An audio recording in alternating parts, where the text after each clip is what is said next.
Hello, and welcome to a supplemental episode of Ask a Pianist.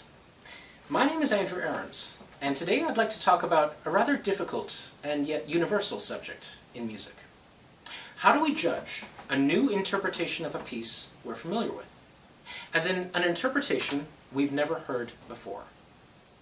From my own experience, along with the experiences of many others I've discussed this subject with, it appears that there is a rather common development process that we all go through as we become more experienced as listeners. So far, I think our listening and analytical abilities can be broken down into about 4 general stages. First, when we're younger, we tend to use the most basic forms of comparison in order to decide if we like an interpretation or not. Familiarity is the key here. If we're used to a recording of a piece, and then go and listen to the piece live, we're probably going to be comparing the live version with the recorded one, without using or taking into account any other criteria. Simply put, if the concert sounds similar to the recording, then it's good. And if it doesn't, it's bad. It is also at this first stage where ideas such as "this is the right way to play this piece" can be embedded rather deeply. And while useful in some ways, the idea is also very constricting in others, and must be treated with caution. As we get older, we begin to understand that there can be more than one viewpoint or approach for a piece, and with that new interpretation, we learn about more areas of the piece that may have secrets that were not unlocked in our familiar interpretation, but are now presented to us. This second stage is very important, because once we acknowledge and experience a successful, though entirely different interpretation of a piece, we're presented with evidence that opens the floodgates to interpretative power. In other words, if there is more than one correct interpretation, then maybe there's more than 2.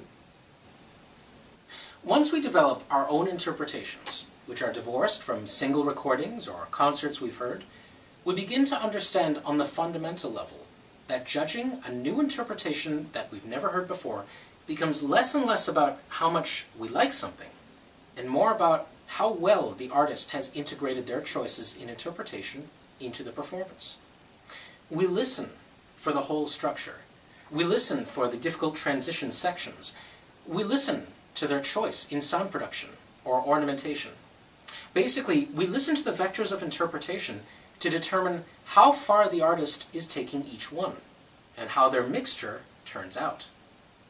In many ways, it's like comparing different versions of the same carrot cake.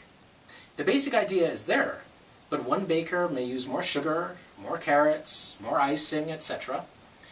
In other words, we're not judging the interpretation on the standards of being a one-to-one copy of our favorite recording. We're judging the interpretation on the internal rules that the artist has chosen to follow and exploit. If we can do this without too much emotional influence, then we get to the final stage. The ability to hate an interpretation, and yet honestly admit without reservation that the interpretation is a sound one. In many ways, it's really hard to do, as we all have emotional attachment to pieces, composers, aesthetics, and so forth. But it is necessary in order to consider an interpretation on a fair basis. In order for all this to work, we have to give up more and more of our emotional needs or requirements from a piece, and ask for more and more intellectual consistency or creativity. Now, when we are judging an interpretation we've never heard before, we make the assumption that the performer has worked out all the details of their performance in practice, and that what we hear coming from the stage is what is intended by the performer. We hold them to this standard, that they're not just winging it or trying things out.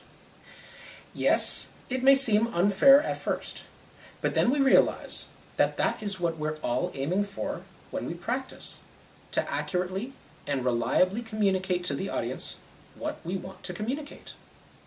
They will judge us on our interpretation, which also reveals why the excuse of "my teacher told me to do it" is useless. You have to have reasons why you do everything. If it's not defensible, then it may be open to criticism. and you should be aware of this. Great composers left areas in their pieces open to interpretation. In Bach, even though the rhythmic and overall harmonic structure is extremely constricted, there is enormous freedom in terms of dynamics, ornamentation, and voicing.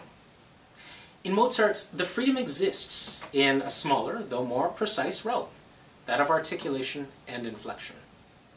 Each composer lays out quite clearly the vectors that they require and the ones that they suggest. It's up to you to determine which ones are priorities to you and how to integrate them into a comprehensive whole. However, not everyone has the same priorities, and thus the variance of interpretation that we see, and the requirement for us to judge new interpretations not on our own set of priorities, but on the priorities that have been presented to us by the performer on stage. It's fine to disagree with those choices, but if the performer has integrated them well into the piece, with each choice finely crafted and executed, we have no choice but to say, it's awesome, but I still don't like it.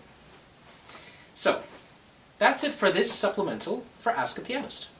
Until next time, keep on making music.